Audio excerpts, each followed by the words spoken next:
अल्हम्दुलिल्लाह वक़्दा वस्सलातु वस्सलामु अला मन ला नबिय्य बअद।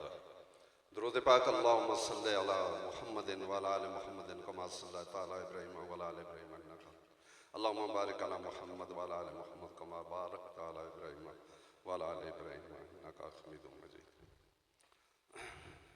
क़िबला पीर साहब फरमा रहे थे कि सामीईन की अब आंखें बंद होने वाली हैं, तो चंद बातें कहकर क़िबला पीर साहब को सदारती खुतबे के लिए कहा जाए।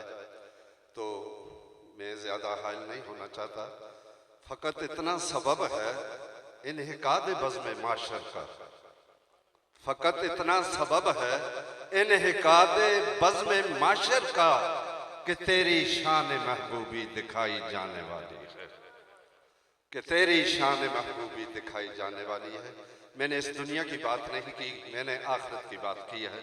और प्यारे नबी सल्लल्लाहु अलैहि वसल्लम की ज़ात गिरामी के तज़किरे इस जहां में अबद से लेकर अज़ल तक, कायनात की इब्तिदा से लेकर कायनात की इंतहा तक, और फिर उस मैदान महशर में प्यारे नबी सल्लल्लाहु अलैहि वसल्लम की शान अल्लाह रब्बुल जलाल का जो उस वक्त दिखाने का जो नज़ारा होगा, और पूरी दुनिया देखकर तमाम अंबिया से होकर फिर आदम अलैहिस्सलाम से लेकर जब आका अलैहिस्सलाम तक पहुंचेंगे तो आप फरमाएंगे अना लहा के ए मेरे हिम्मतियों में आपके लिए हूँ। तो मैं इसी के साथ आप तमाम हज़रात का, मुझे मेरी नज़र बड़े दूर दराज से ये जलसा मीलाद मुस्तफ़ा का गो पटन खुर्द की एक दाखिली पारे खेतर में हो रहा है, लेकिन नज़रों में बड़े दूर दराज के लोग आए हुए हैं। और मिर्ज़ा गालिब ने ये बात कही है कि आप लोग जो इस वक्त इश्क़ मुस्तफ़ा में बैठे हुए हैं, ये पटन खुर्द के लोग ही नहीं हैं, कश्मीर के लोग भी हैं, पलहर से आए हैं, पटन कलाम से, मसीना से और गिरद नवाज से। तो सब गिनना जो है ये बड़ी मुश्किल बात है, लेकिन इश्क़ मुस्तफ़ा सल्लल्लाहु अलैहि वसल्लम ने आप हज़रात तशरीफ़ फरमाए कि ये है वो आतिश के लगाए न लगे और बुझाए न बुझे, कि इश्क़ मुस्तफ़ा सल्लल्लाहु अलैहि वसल्लम की इस महफिल में आप हज़रात तशरीफ़ फरमाएँ। अल्लाह ताला हम सबको हुज़ूर सल्लल्लाहु अलैहि वसल्लम की प्यार और मोहब्बत की ये दौलत नसीब फरमाए। और क़िबला पीर साहब की सेहत का पिछले दिनों सुना, यकीनन बहुत सदमा हुआ, यकीनन ऐसी बात नहीं है।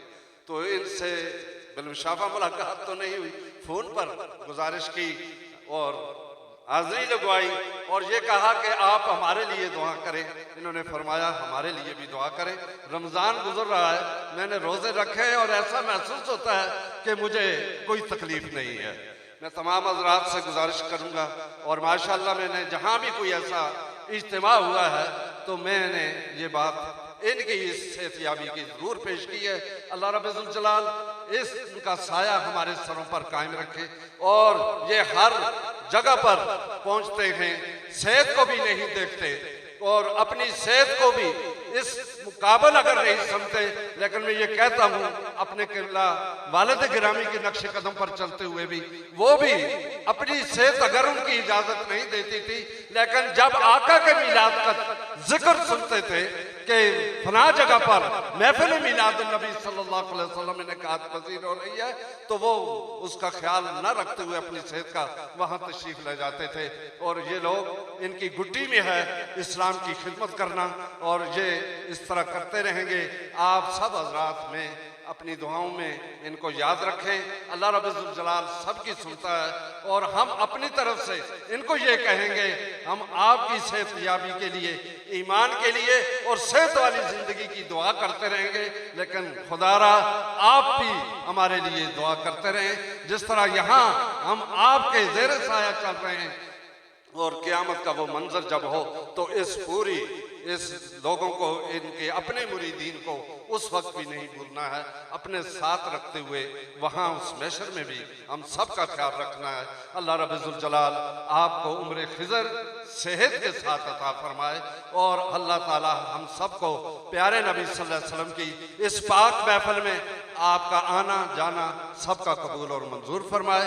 दूर नज़दीक से तमाम आए हुए अहबाब का मैं तहे दिल से शुक्रिया अदा करता हूँ कि आप आका अलैहिस्सलाम की महफिल में तशरीफ़ लाए और ये ज़िक्र जमील सुनकर आप दिलों को मुनव्वर करते हुए वापस अपने अपने घरों में तशरीफ़ ले जाएंगे। अल्लाह रब्बुल जलाल हम सबका हामी और नासिर हो। वमा अलैना इल्लल बलाग।